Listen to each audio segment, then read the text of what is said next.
Bienvenidos a un encuentro con la verdad. Hoy día quiero hablar con un personaje de la política, pero del servicio en Bolivia. Un personaje que no es paseño, que viene de Santa Cruz y que tiene un despacho muy especial, de mucha presión como todos. Yo quiero compartir en los primeros minutos al estilo del encuentro con la verdad.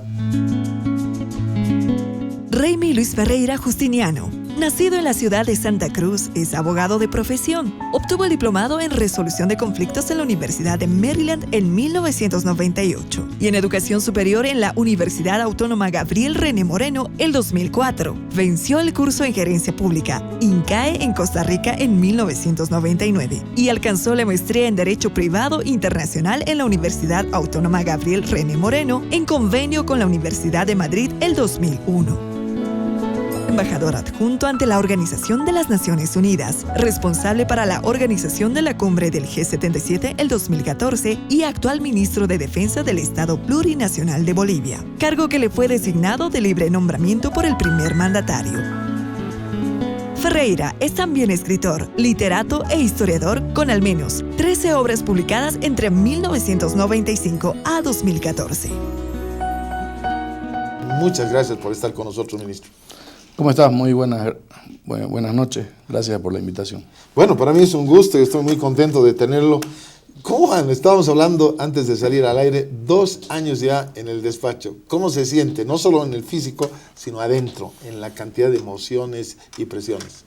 Bien, ¿no? Creemos que uno aprende, son 2 años, pero claro, eso tiene un costo, ¿no? Físico, tiene un costo emocional también, pero que uno lo asume porque finalmente uno no está obligado, está porque quiere, ¿no? Y si uno cree en algo y cree que su forma de contribuir a algo es trabajando en un espacio de la administración pública que nos ha dado la confianza del presidente, claro, lo hacemos con gusto.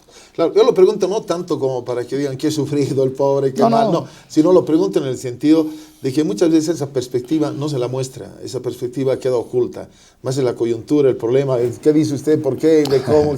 ¿No? Y eso, por eso quiero hablar de eso, en esos 2 años de 1000 presiones. ¿Qué significa trabajar al lado de Evo Morales? ¿Cómo es Evo Morales? No como dice una parte de la prensa, sino cómo lo vive Remy. Yo veo 3 aspectos. Primero, el presidente es una persona muy exigente. Se exige a sí mismo para poder exigir a otros, ¿no? El primero se exige a sí mismo para poder luego exigir a los demás. Es una persona muy detallista, ¿no? Es decir, una persona que pese a la gran cantidad de preocupaciones y responsabilidades que tiene, está también atento al detalle. Y una persona con mucho compromiso nacional, ¿no? Es decir, creo que su compromiso absoluto es con el país. Más allá de la familia, más allá de la amistad, más allá de lo familiar, más allá de lo clasista, si quiere usted, su compromiso es el país. Le decía también antes de empezar el programa, no creo que haya habido, no sé si lo habrá habido, que vaya a haber tan fácilmente al menos una persona con tanto compromiso, ¿no? Realmente el país tiene el lujo de tener un presidente que piensa en el país primero, en el país después y siempre en el país. Qué importante. Ahora, yendo al despacho, novedad, primera experiencia de las aulas universitarias a manejar todo lo que es Fuerzas Armadas, Ministro de Defensa, que tiene muchas aristas. ¿Cuál es la experiencia? ¿Cuál es el aprendizaje? ¿Qué se conoce ahora de las Fuerzas Armadas que la ciudadanía en general no conocía? Bueno, para mí o... Para Remy. Para mí hay cosas que uno desde afuera no las entiende tan bien, ¿no?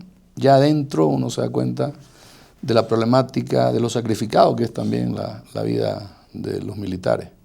Creo que quien no ha estado visitando la frontera, los puntos fronterizos y ven las actividades concretas que hacen en las Fuerzas Armadas, quien no ha visto a miembros de las Fuerzas Armadas luchando contra incendios, rescatando a personas en inundaciones, ¿no? Quien no ha visto la forma sacrificada en la que están en muchos casos, no tiene la versión completa, ¿no? Lamentablemente nos ha quedado un estigma del pasado, de un rol dictatorial de las Fuerzas Armadas en la década del 70, 60, de las masacres, ¿no? Inclusive en democracia, cuando el neoliberalismo, lo que hoy se llena en la boca de la palabra democracia, en 2003 mandaron matar 70 personas a través de las Fuerzas Armadas. O en plena democracia, la masacre de Amayapampa y Caparcica, ¿no? Cuando las Fuerzas Armadas fueron enviadas junto a la policía a reprimir mineros y campesinos. O los 100 muertos en el Chapare. O los muertos de la Guerra del Agua. Bueno, eso queda todavía, ¿no? Y hay que ir sacándolo. Pero desde hace 11 años, desde que está justamente el presidente Evo Morales, las Fuerzas Armadas no han salido a reprimir. no tienen en su haber represiones, masacres, ¿no? La única intervención que tuvieron efectiva fue en Cobija, en un estado de sitio departamental, pero entraron para evitar que se siga matando. Habían matado 21 campesinos, ¿no? Entonces ya tampoco podían no intervenir. Intervinieron para restablecer el orden, ¿no? Porque ya era el colmo, ¿no? Cómo se mataba como a animales, a ciudadanos, ¿no? Que estaban indefensos en pleno río. Es terrible lo que ocurrió. Así es. Así que hay otra mirada. Ahora, ¿cómo podemos trasladar esa mirada al pueblo, que generalmente tiene la presión distorsionada en su gran mayoría, y lo quiero reiterar porque eso lo hablo todos los días en mi programa, de la realidad?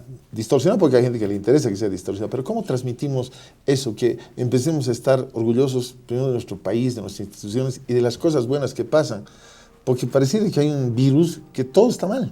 O sea, yo digo, ¿cómo funciona este pobre país si todo está mal?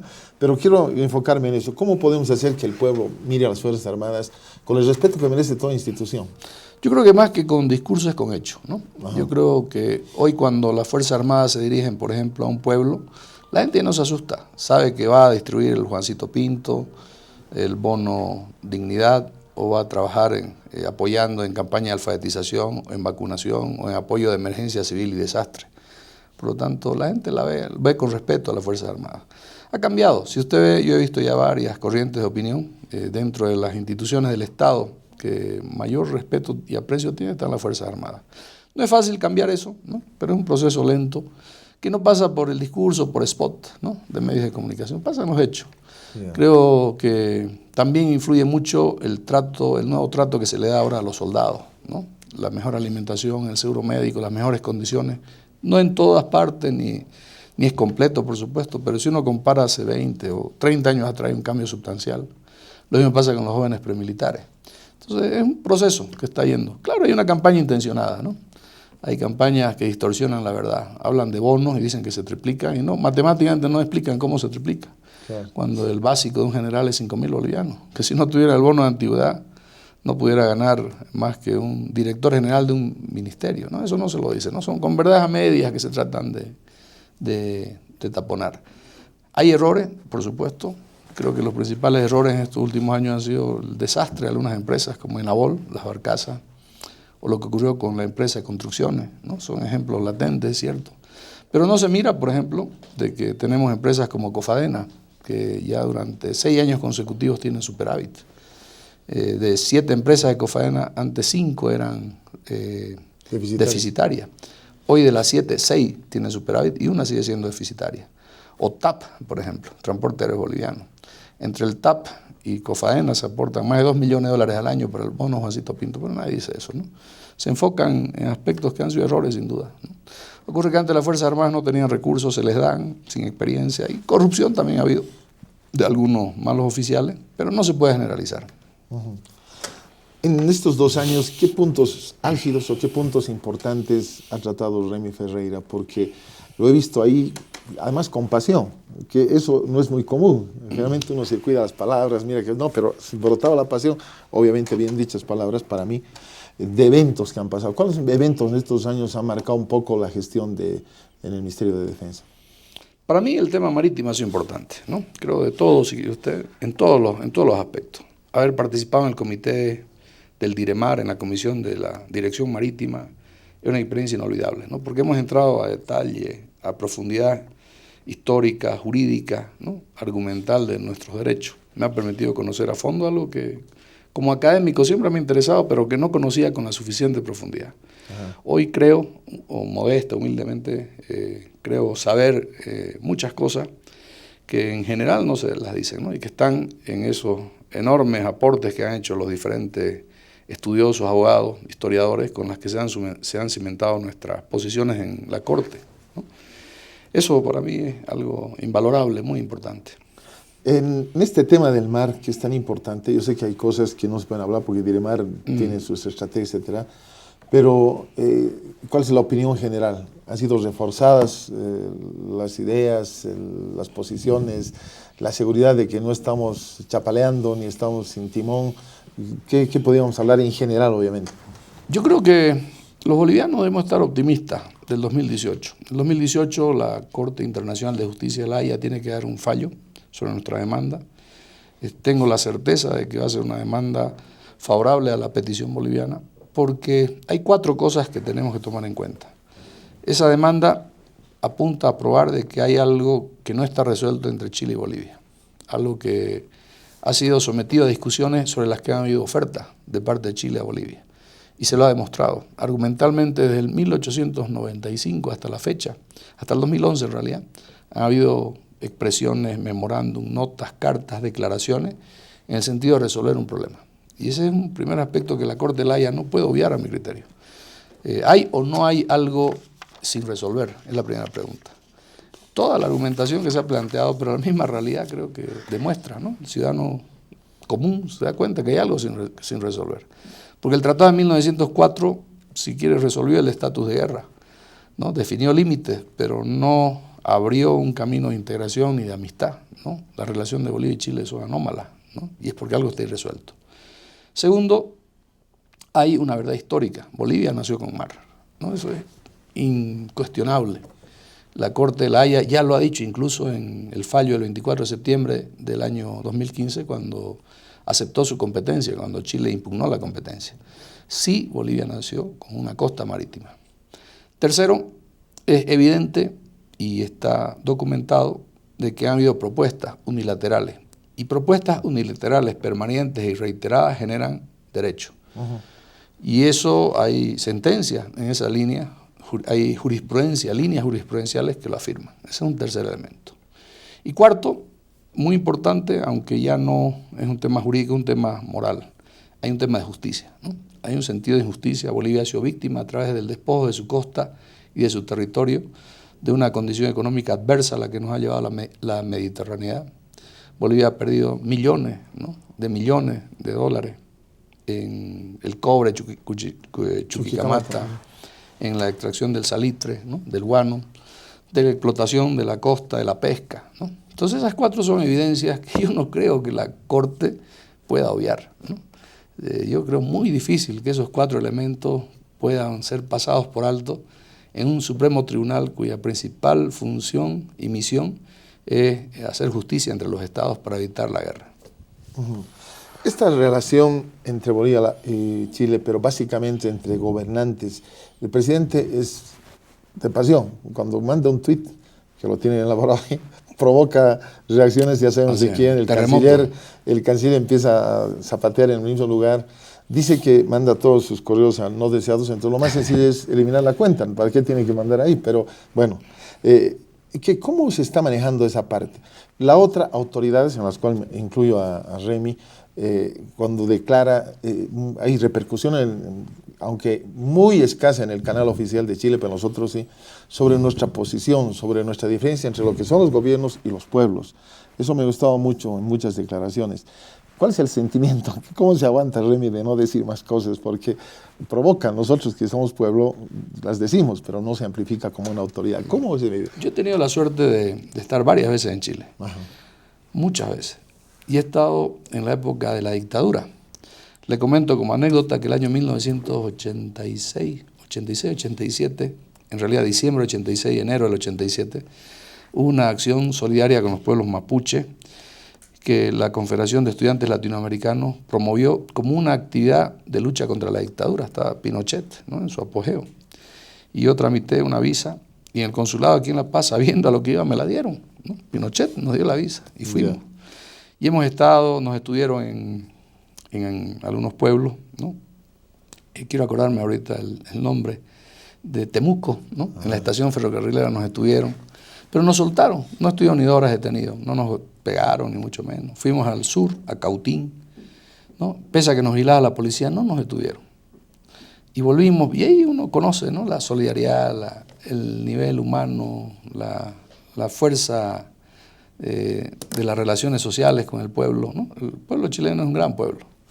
No se olvide usted que este pueblo ha parido poetas como Pablo Neruda, Gabriela Mistral, premios Nobel de América Latina. Hemos tenido Leoncio Parra, Violeta Parra, ¿no? Tenemos Huidobro. En fin, ha salido una gran cantidad de personalidades humanistas. Se funda el primer partido comunista en Chile, justamente, ¿no?, con Corbalán. Entonces hemos tenido cineastas como Latín, ¿no? Y otros. Y duele pensar que un país tan noble, tan humanista, había caído una dictadura como la chilena. Es impresionante. Pero bueno, ha pasado con otros países como Alemania, ¿no? Que ha tenido su Hitler. Pero lo que más duele es que en plena democracia hayan conductas pinochetistas, ¿no? Porque peor que Pinochet. Ni Pinochet nos negó la visa, ni Pinochet. Ni Pinochet nos hizo lo que nos ha hecho una, entre comillas, democracia. Y lo paradójico es que lo hacen personas que en su pasado eran socialistas, ¿no?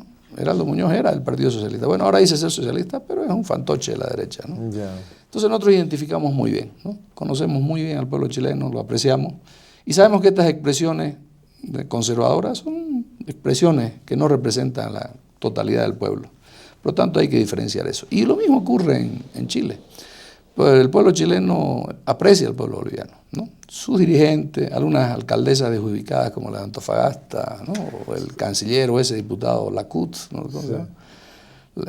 Que siempre anda, Tarut, ¿no? Así es. Que siempre anda cuestionando todo, son la excepción. Entonces eso creo que un poco nos lleva a ser más equilibrados, a tratar de no mezclar las cosas, porque lo que vamos a hacer es llevar leña al fuego, ¿no? Así es. Pero hay cosas que, claro, ya no se pueden aguantar, y hay que decirlas, porque lo otro es ya ser cómplice de lo que ellos dicen. Exactamente.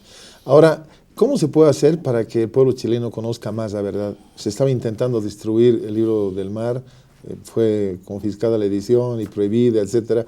Pero qué otra manera, porque a mí me toca viajar por razones de conferencias, etcétera, a Chile. Y siempre me encargan unos buenos tomos del libro del mar, de todo lo que tienen que ver, porque no están informados. Me dicen, queremos saber. Los grandes medios de comunicación, con raras excepciones, algunas voces alternativas, están y han estado siempre, además, en una línea muy conservadora y antiboliviana, desde la Guerra del Pacífico. Claro. Es más, los promotores de la Guerra del Pacífico, usted lea los periódicos alentan la Guerra del Pacífico, la justifican y la legitiman. Y legitiman a partir de ahí toda la acción en contra de Bolivia. El AUCA, las decisiones de la intransigencia, siempre ha tenido una línea conservadora de mucha fuerza que va moldeando la opinión pública, ¿no? Es un problema muy complicado, no es tan sencillo. Lo que usted pregunta es una pregunta difícil de responder, ¿cómo hacer? Pero se puede hacer cosas bien hechas, como por ejemplo lo que hizo el presidente, liberar a los 2 carabineros, que tienen una enorme repercusión. Por supuesto. Lo que hizo el presidente Evo Morales al disponer la liberación y la entrega inmediata de los 2 carabineros con sus equipos y sus pertenencias, ha tenido un impacto fuerte en la opinión pública chilena. Como debería ser, además, ¿no? Como debería ser. Y eso no lo ha podido disimular ni Heraldo Muñoz, ni lo ha podido disimular los propios medios chilenos. Guardaron silencio. Lo han tenido que asumir.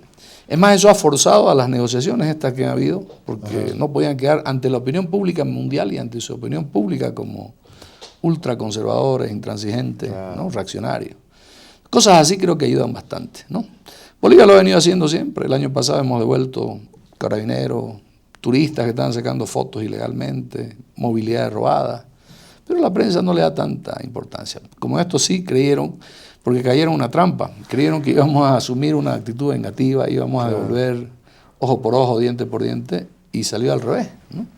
Y bueno, los sorprendió, no pudieron ya evitar el impacto que tuvo en la población. Si usted ve las redes sociales, a las que nosotros por trabajo obviamente examinamos, hay una corriente favorable importante. Sí. Tanto es así que antes políticos que no habían dicho nada, o Minami, la otra candidata, el otro senador, que se habían mantenido neutrales o hasta contrarios, ahora se han animado a salir. Había un vuelque de la opinión, ¿no? Así es. Ese tipo de acciones son importantes. Así es. No, y se notaba vos en las reacciones, eso es verdad. ¿Cuál fue ahora el análisis de ustedes luego de estas conferencias, estas charlas que tuvieron las 2 delegaciones, Bolivia y Chile, en Santa Cruz? En el gabinete, si se puede hablar algo. Claro. ¿Qué balance han sacado? ¿Qué información hay de la que ustedes han manejado, que son reales, obviamente? Bueno, no hay nada oculto. Hemos discutido el miércoles pasado en el gabinete sobre lo que significó. Hemos hecho una evaluación positiva. Nos parece un paso importante a descongelar relaciones que están absolutamente congeladas, en parte por lo menos. Hemos evaluado como positivo el hecho que Chile haya tenido que aceptar esta negociación, que ha sido forzada, ellos no les ha quedado otro camino. Porque no es de ha sido una respuesta ante la opinión pública que no les queda otra y a su opinión pública interna. Y eso es una victoria, finalmente. Pero una victoria que no es solo de Bolivia, también una victoria de Chile.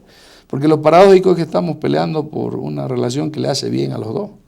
A Chile le hace bien que haya un control policial combinado, ¿no? Por supuesto. Ellos hablan de los autos robados y nos parece bien. Nosotros hablamos del contrabando. Si hay control, ambos fenómenos van a desaparecer o van a disminuir notablemente y nos va a beneficiar a ambos. A nosotros nos conviene tener facilidades portuarias y de tránsito y no tantos obstáculos como nos ponen ahora.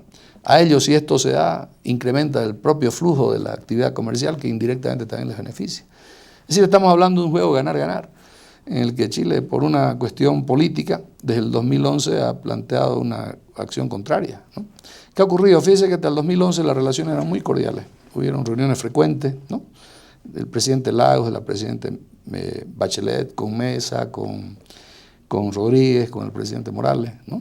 Pero el 2011, cuando finalmente Chile anuncia que no hay que discutir ya en el tema marítimo y Bolivia anuncia el 23 de marzo de ese año que vamos a presentar un recurso ante la Corte Internacional de la Haya, Chile cambia y asume algo que viola el derecho internacional. No recuerdo el artículo, creo que es el 23 del pacto, del acuerdo, del estatuto, del convenio del estatuto de justicia, que dice que una acción que se emprende ante el Tribunal de Justicia no debe verse como una muestra de animadversión o de enemistad. No, eso dice. Claro. Pero ocurrió justamente lo contrario. Chile lo asume así y responde. Hay una retaliación en diferentes aspectos. El tráfico, el tránsito, la aduana, los puertos, nos prohíben hacer actos cívicos en las plazas, nos bajan la bandera, ¿no? Nos inician una demanda, nos detienen a nuestros soldados en acciones fronterizas, ¿no? Agresivamente en el discurso, ¿no? Es decir, lanza una serie de acciones, ¿no? Es decir, cambia, ¿no? Bueno, frente a eso, Bolivia ha mantenido siempre el tema, nuestros temas judiciales en la Corte. Los otros temas no tienen por qué ser intervenidos por esa acción. Claro. Chile no lo ha visto así y ha mantenido una acción hostil en todos los planos. Por eso es una victoria que después de 6 años este comité binacional se haya logrado reunir. Es que además nos tenía acostumbrados a charlarnos y a charlarnos y a charlarnos, de vez en cuando una muestra de cordialidad y después años otra vez de desierto y de nada. Cuando tomamos una posición que además fue una posición excelente en el planteamiento, que no se la esperaba, porque ellos hablaban de que queríamos que revisión del límite del tratado de 1904 y nada que ver con eso. Para terminar esta primera parte, y agradezco este poder charlar así con un ministro y que la gente conozca, finalmente, ¿cuáles que ustedes han tenido información y los que han podido compartir en la reunión del gabinete, la reacción, el comportamiento de la delegación chilena? ¿Cómo se sintió? ¿Cómo los trataron? ¿Cuál fue su despedida? ¿Dijeron gracias o no notaron la cordialidad? Bueno, yo quiero ahí decirle que ni un ministro fue, ¿no? Claro. Porque como era a nivel de direcciones nacionales, claro. Entonces no fueron ni pero los informes que recibieron. Los informes, sí, muy positivo. Y es más, no solamente los informes oficiales, va a estar la prensa, ¿no? Claro. Sonriendo, ¿no? Tanto la señora Fuentes como Ríos, ¿no? Por parte de nosotros. Que se portaron las dos muy bien. Hubo intercambio de obsequios entre los carabineros, la policía boliviana, abrazo. Fue muy cordial, muy amena, ¿no? Es decir, a diferencia de lo que pasa a nivel de algunos ministerios en Chile, a nivel de las direcciones técnicas, medias, intermedias, hay mucha cordialidad. Y es más, le comento anecdóticamente, en la ONU, por ejemplo, alguna vez hemos estado por trabajo, nos hemos reunido, hemos compartido algún momento con el embajador de Chile en la ONU, y hay una relación muy buena. Hemos estado en el encuentro de países sin litoral en Zambia, ahí estuvimos con el embajador de Chile en Sudáfrica, ¿no? Incluso almorzamos juntos. Realmente hay otro nivel de amistad. Respecto a algunos voceros, ¿no? de algunos políticos. Yo identifico en el Ejecutivo a Heraldo Muñoz, en el Legislativo a Tarut, ¿no? Porque ni siquiera la presidenta Bachelet es tan agresiva, ¿no? La única vez fue cuando los detuvieron, los acusaron directamente de ladrones y todo. Pero esa fue la excepción. Claro. Por eso nos sorprendió tanto, ¿no? Sí. Ese cambio. A todos. Ha tendido a ser más moderada, ¿no? Pero a nivel del encuentro que hubo en Santa Cruz, todos los informes en la vía oficial y como uno ha podido ver por la prensa son de amistad, de afecto. Como que se ha logrado en el acta ya una serie de compromisos que se van a realizar en Chile sobre temas que han quedado para firma, ¿no? O para aceptación. Qué bueno. Hemos estado así, esta primera parte de Encuentro con la Verdad, hablando de estos temas que usted quisiera preguntar quizás al ministro y conocer un poco de esa caminata. Bajo ese enfoque, no tenemos una parcialidad, lo que tenemos es un encuentro con la verdad. Una pausa, que entraremos ya a temas mucho más recientes a lo que viene por delante a través del Ministerio de Defensa. Guárdenos.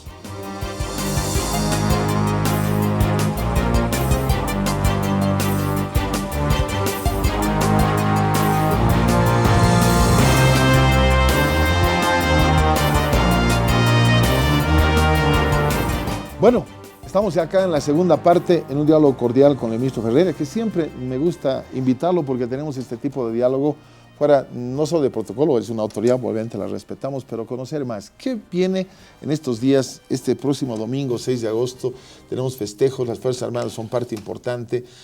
Ahora visitan varias ciudades, poblaciones para hacer la famosa parada militar.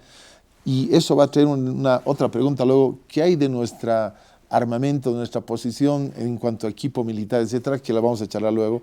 Pero coméntenos de estos programas, por favor, ministro. El día domingo, 6 de agosto, va a ser el acto solemne de la Asamblea Legislativa a las 9 de la mañana en la ciudad de Cobija. Ajá. Una de las cosas que el presidente ha introducido para democratizar, ¿no?, y llevar a todo el país los actos centrales del Estado ha sido justamente ir rotándolo. En esta oportunidad, el año pasado fue Tarija, ¿no? En esta oportunidad corresponde a Cobija, ¿no? Será en Cobija donde vamos a tener este acto. Luego se tendrá el solemne desfile, ¿no?, cívico-militar en la capital de Pando, ¿no?, en Cobija. El día 7, el lunes, en horas de la mañana muy temprano y durante toda la mañana, será en Casina, que es una comunidad que está a 4 kilómetros de Achacachi, donde se va a hacer maniobras militares, ¿no?, pero esta vez con la innovación de reservistas civiles, que han recibido estas 2 semanas de entrenamiento. ¿Cuál es la característica de los reservistas civiles? Los reservistas, bueno, son personas que han hecho el servicio militar y que han sido convocados de varias comunidades para un simulacro, ¿no?, de una acción defensiva. Ajá. Porque nuestra estrategia todas son defensivas, ninguna son agresivas. Y consiste en la articulación militar-civil, ¿no?, en la resistencia contra un hipotético ataque enemigo, ¿no?, de cualquier parte. Entonces es una guerra popular de todo el pueblo, una guerra que se utiliza contra potencias asimétricas, como la que utilizó Vietnam, por ejemplo. Vietnam tenía 10 veces menos poder militar que Estados Unidos. Por lo menos. Y sin embargo, mínimo. Y no tenía potencia nuclear. Y sin embargo terminó derrotando, no solamente a los estadounidenses, sino también a los franceses. ¿Y cuál era el secreto? Era una guerra del pueblo. ¿No? Claro. La guerra del pueblo. Es una estrategia que de alguna u otra forma recurre a nuestros ancestros y a nuestra historia. Lanza comandaba un ejército de guerrilleros. Juan Azurduy, ¿no?, Warner, en fin, tantos otros, los héroes de la Republiqueta, que antes que llegara Bolívar pusieron en jaque a los españoles. O la que iniciaron, Tupac Katari, ¿no?, y antes Tupac Amaru, un año antes. Es una guerra popular que se basa en el apoyo del pueblo, ¿no?, que no solamente usa fuerzas convencionales. Esa es la característica en un ejercicio militar y luego un desfile cívico, ¿no?, con participación de al menos 20.000 representantes de movimientos sociales y unos 10.000 efectivos de las 3 fuerzas de la Fuerza Armada. Qué bueno, qué bueno. Es muy importante porque el civismo se va perdiendo. La gente ya no pone banderas, el himno nacional algunos no terminan de cantarlo. No, como que algo pasó. Yo recuerdo en los colegios cuando estábamos, en mis épocas, usted creo que es más joven que yo, había realmente un respeto, era impresionante. Agarrar la banderita para desfilar era el máximo honor que teníamos. Se ha perdido un poco eso. Yo creo que sí, ¿no? Pero también tiene su explicación. Durante muchos años nos han bombardeado con políticas individualistas, consumistas, en la que el individuo está por arriba de la comunidad, en la que la satisfacción personal está por arriba de los intereses comunes. Así es. Entonces es un modelo neoliberal que se aplicó durante más de 20 años y que hoy sigue en los gustos, en las orientaciones ideológicas de los grandes medios de comunicación, ¿no?, en la que nos incitan, en lugar de ser ciudadanos, nos incitan a ser consumidores. Clientes. ¿No? Clientes, ¿no?, de ciudadanos a clientes. Y uno de los retos del Estado plurinacional, y en este caso de nuestras Fuerzas Armadas, es nunca dejar de ser ciudadano, ¿no? Y ser ciudadano implica deberes, implica derechos, por supuesto, ¿no?, pero implica un vínculo afectivo, emotivo, social, político con un Estado. Ahora, quería tocar el tema del armamento y toda la equipación. Realmente la diferencia es abismal por los costos, por la tecnología, por todo. Sabemos que Bolivia no es un país por la razón o por la fuerza, es un país pacífico, lo ha demostrado siempre. Siempre hemos sido agredidos. Nunca hemos iniciado una guerra, ¿no? Claro, y nos han quitado la mitad de nuestro territorio, por decir algo. Pero ¿cómo estamos como para defendernos o para cuidar fronteras, para luchar contra el crimen y todo eso? Tenemos un equipo de material, si quiere usted, básico, ¿no?, que nos permitiría, en esa tesis de una guerra asimétrica basada en el apoyo del pueblo, mantener una defensa. Pero nuestro plan, y es lo que tampoco se entra en muchos detalles, Claro. Es básicamente tener condiciones disuasivas. Ajá. Y aquí tenemos el dilema de lo económico, ¿no? Cómo hacer que una efectiva capacidad disuasiva defensiva pueda ser articulada sin tener que invertir todo nuestro presupuesto. Le voy a dar un solo ejemplo, ¿no? Y lo digo, esto no es ni un secreto y no tiene ni un carácter ofensivo, ni mucho menos, ¿no? Voy a poner el ejemplo de Chile. Chile tiene el 10% de los ingresos de su corporación del cobre, que equivale en algunos casos, en el menor de los casos, a 5.000 millones de dólares al año, ¿no? Es decir, es una enormidad, que no hay punto de comparación. Estamos hablando de ingresos que si nosotros destináramos el 20% de nuestro PIB durante los próximos 10 años, podríamos tener un año de lo que ellos pueden comprar. Wow. Entonces, esa es la realidad. Nosotros tenemos la alternativa en prepararnos y destinar recursos, ¿no?, de otras áreas para ello, descuidando otras áreas, o tratar de elaborar una estrategia básica, efectiva, que no consuma tantos recursos. Y eso es lo que estamos trabajando. Se está trabajando en una ley de defensa, ley de defensa nacional, el proyecto de fondo de defensa se llama, que trata de dar un fondo fijo que permita planificar a largo plazo el potenciamiento de nuestra Fuerza Armada. Pero hay que hacer notar que antes de ello se ha trabajado desde que ingresó el presidente al gobierno en la mejora de las condiciones de la infraestructura, de las condiciones de vida, de la calidad de servicio en los cuarteles. Se ha puesto en marcha el Plan Vivir Bien en los cuarteles, que ha consistido en mejorar, ¿no? Se ha duplicado el recurso para alimentación, en mejorar los servicios, en implementar por primera vez un seguro de vida completo y un seguro de vida de salud, en condiciones de capacitación y equipamiento, no solamente militar, sino académico y técnico, que el conscripto salga con alguna profesión técnica o pueda obtener beca, en el caso de los conscriptos destacados para los institutos militares. Se ha trabajado bastante en infraestructura, ¿no? Creo que nunca se ha hecho tanto en eso. En el caso de la Fuerza Aérea se ha hecho una dotación importante de material aéreo, ¿no? En menor medida con el Ejército y con la Armada, hay que admitirlo también. Pero en este plan, que es la segunda etapa, está pensándose eso, ¿no? Un plan progresivo, moderado, ¿no? No se trata de caer en ninguna carrera armamentista, pero que permita mantener condiciones disuasivas, ¿no? Defensivas efectivas. Ajá. En una entrevista que tuvimos, en alguna de las que tuvimos, hablamos de los radares. ¿Cómo está eso? ¿En qué quedó? Está marchando. ¿Cómo va avanzando? A ver, es uno de los proyectos estrella. De Francia, la verdad. De Francia, sí, ya está. En realidad el año pasado, hace 11 meses ya, se firmó el contrato. En este momento, yo diría una cuarta parte de los equipos están terminados, ya han empezado a llegar las antenas. Estamos trabajando porque como un contrato ya en mano hay un prediseño y en la aceptación del diseño. Estimamos en diciembre instalar los primeros radares civiles en las terminales civiles tanto de Santa Cruz como del Alto. Y a partir de febrero del próximo año ya empieza la instalación de los radares militares. Y en noviembre del próximo año estaremos inaugurando el comando de centro y control. Y hasta el segundo mes del año 2019 ya tendría que estar funcionando. Está avanzando, es un trabajo muy duro, ¿no? Consume gran parte de nuestro tiempo por la responsabilidad. Imagínense usted, 191 millones de euros. Pero hace uno de los sistemas de control integrado más completo y más moderno. Thales es una empresa líder, ¿no? Es decir, la empresa... en realidad hay tres grandes empresas, una norteamericana, una italiana y la francesa, ¿no? Pero Thales es la que en este momento tiene el 40% de los radares instalados en el mundo, ¿no?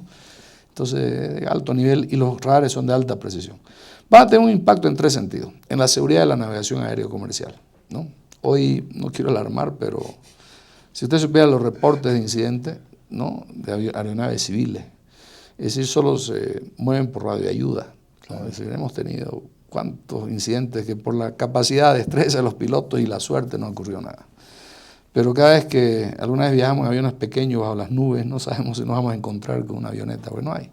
Con este sistema vamos a cubrir, en este momento Bolivia es un hueco negro en Sudamérica. Esa era Bolivia que me quedó y Paraguay, grabada. Entiendo también, somos los únicos países que no tienen un sistema de control integrado de radares, ¿no? Entonces, por eso es que muchos aviones prefieren otras rutas por la seguridad. Exactamente. ¿No? Y los que se animan lo hacen. Y los que prefieren son los del narcotráfico, porque como no se los chequea, ¿no? Pero el primer tema es ese, ¿no? La seguridad aérea, primer impacto. Segundo, usted lo mencionaba, el narcotráfico. Bolivia es un puente aéreo, también porque es un hueco negro. Claro. Somos el corredor obligado del Embraer en el Perú, que es la principal zona productora de cocaína en la región, en Sudamérica, con Colombia, de Perú hacia Brasil, de Perú hacia Argentina, de Perú hacia Paraguay, ¿no?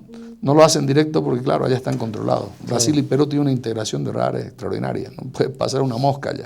Entonces usan esto. Va a ser un golpe muy duro al narcotráfico. Y el tercero, la soberanía.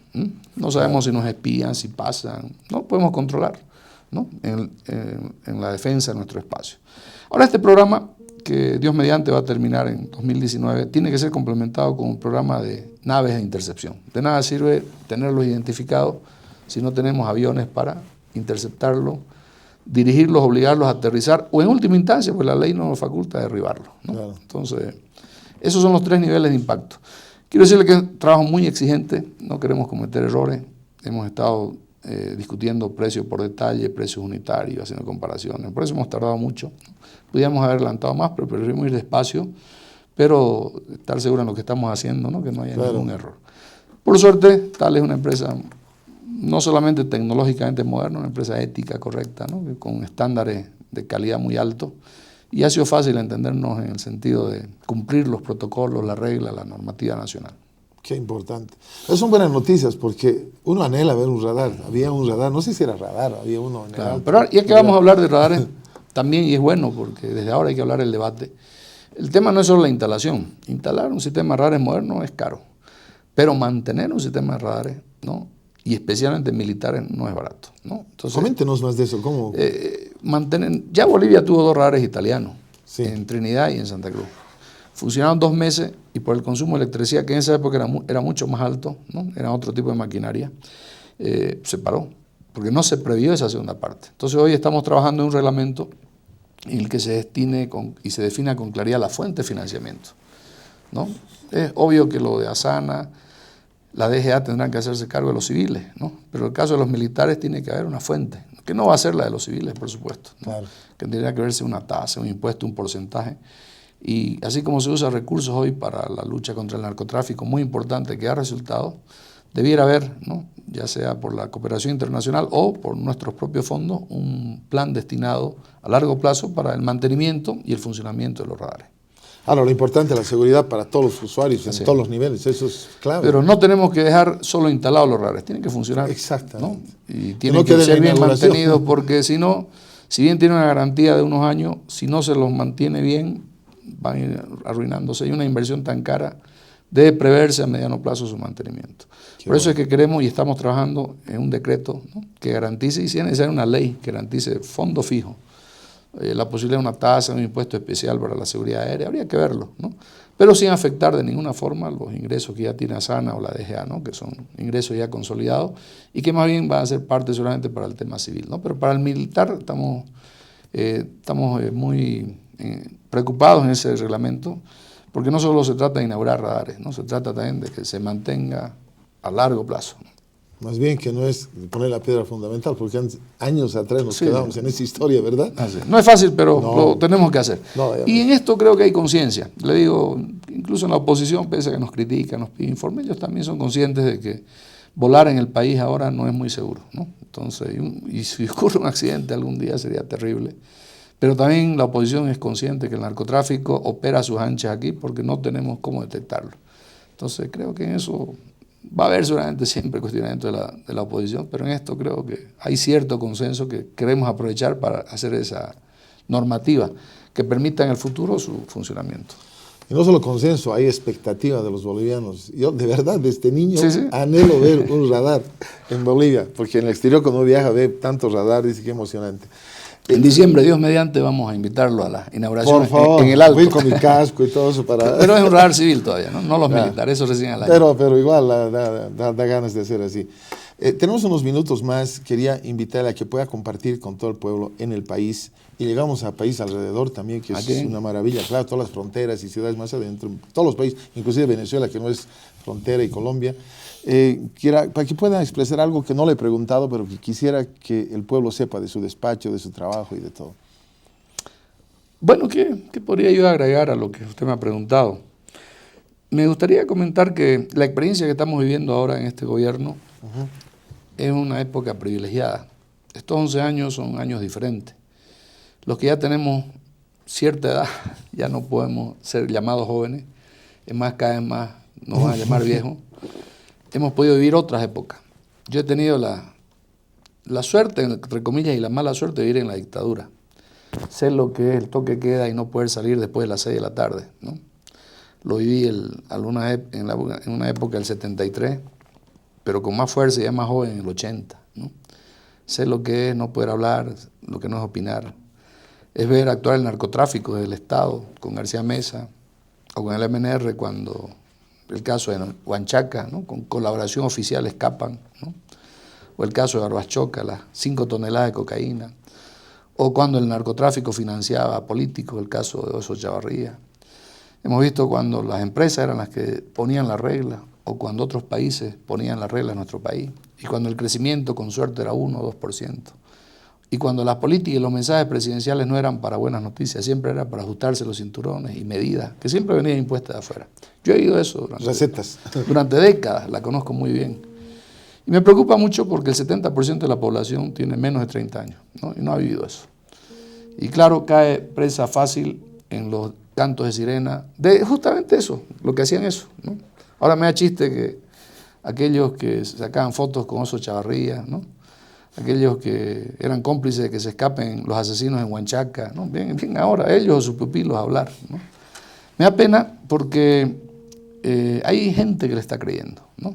Y a mí me preocupa el futuro. Porque no conocen. Porque no lo conocen. Y leo, y a mí me gusta mucho la historia, en el libro que les he dado, a ver lo que decía la prensa de Gualberto Villarroel. Era impresionante. Lo que decía la prensa de Gualberto Villarroel. Lo que le dicen a nuestro presidente es poco a lo que le decían al presidente Villarroel. Habían 3 periódicos en esa época, La Razón, Última Hora y El Diario, que usted léalo y es vomitivo realmente, ¿no? Y leo los pasquines de la época de Andrés de Santa Cruz, el dictador, ¿no? El antiboliviano, Andrés de Santa Cruz, ¿no? Claro. Gualberto Villarroel. Y hoy, ¿quién se animaría, ¿no? ¿Quién se animaría a cuestionar a esos grandes patriotas? Así es. ¿Y cómo murió por causa de la prensa? Yo estoy seguro que de aquí 40, 50 años, ¿no? Al presidente Evo no va a haber posibilidad que le digan nada de lo que le dicen ahora. Va a ser como pasa con Villarroel y como pasa con Bush y como pasa con Andrés de Santa Cruz. Gobierno patriótico nacional. Que esas fuerzas internacionales que manejan cierta prensa desdibujan. Pero la historia se encarga de enmendar. Pero lo triste es que sea en la historia, ¿no? Claro, después de muertos. Y que por esa infamia, por esas mentiras, ¿no? Se trunque este proceso que está destinado. Yo solo me pregunto, ¿qué pasaría el 2020 si no está el presidente? ¿Quién va a venir, no? Mesa, que no es apoyado por nadie, que no quiso firmar el decreto de nacionalización, ¿no? Que no se sabe al final qué quiere, ¿no? Que renunció 5 veces en menos de un año. O Doria Medina, que su principal actividad son los negocios, ¿no? Que fue el autor de la privatización. O Tuto Quiroga, ¿no? Que es el discípulo de un ex dictador, ¿no? De un criminal como fue Banzer. O sea, eso es lo que realmente viene, ¿no? ¿Qué es la alternativa? Y por eso es importante razonar y leer la historia, porque quien olvida el pasado está condenado a repetir los errores en el futuro. Por eso mi preocupación en este momento es que los jóvenes lean historia, ¿no? Que lean historia, que no se dejen llevar por un meme mentiroso y barcino, sino que lean historia, ¿no? Que vean lo que fue nuestra patria y que pudieran comparar. Pero desgraciadamente, etariamente no lo pueden hacer, ¿no? Y vienen a tener fe y credibilidad personajes que han sido terribles en nuestra historia, terribles, ¿no? Han sido dañinos en nuestra historia. Gracias. Un solo dato, yo como cruceño, y lo digo al país como cruceño, las regalías petroleras que tanto se reclamaban en nuestro país, durante 40 años, ¿no? Han sido entregadas la misma cantidad en solo un año, después de la nacionalización. El año 2007 hemos recibido lo que recibimos en 40 años por regalías en Santa Cruz. Wow. Y aún así hay gente que dice que el gobierno es anticruceño, ¿no? ¿Sobre qué base? Es decir, Santa Cruz ha recibido en estos 11 años como nunca en toda la historia de este país. Pero reflexionemos, y un economista inicial lo sabe, ¿cuál ha sido la mejor época económica en toda la historia de nuestro país, en toda su historia? Sin duda esta. Nunca hemos estado tan bien económicamente. Nunca durante 11 años hemos crecido arriba siempre el 4%. Nunca. Pregúntale a los banqueros cuándo han ganado tanto como ahora. Y un solo dato, la renta petrolera del 2005, 300 millones. La renta petrolera del 2009, 5.000 millones. La reserva monetaria el año 2005, 1.000 millones. Reserva monetaria hace 3 años, 15.000 millones. Hoy han sido utilizadas para inversiones, tenemos 11.000 millones. 11 veces más que hace 11 años. Y aún así hay gente que dice que estamos mal, que la crisis. Hablemos de corrupción. Dígame usted el nombre de un ministro, solo uno, que haya sido metido preso por su propio gobierno. Uno solo. En este gobierno tenemos 2 exministros presos, exgerentes de empresas públicas, expresidente del Senado. Tenemos entre coroneles y generales 20 procesados y detenidos. El único ex gobernador que está preso en este momento es uno del MAS, que es el de Oruro. El único alcalde de una ciudad importante que está preso es uno del MAS del Alto. El alcalde nuestro de Independencia, en Cochabamba, entraba ayer preso. Es decir, como nunca hay una lucha de verdad contra la corrupción, ¿no? Es implacable. Y vienen a hablarnos de corrupción y de nepotismo, aquellos que tenían a su hermano de Contralor. Goni puso a su hermano de Contralor. Jaime Paz puso a su hermano de ministro de Salud. Y Vance lo puso a su yerno de prefecto de La Paz. Y esa gente, y la que sirvió a esa gente, viene a hablarnos de nepotismo. Impresionante, ¿no? Es increíble.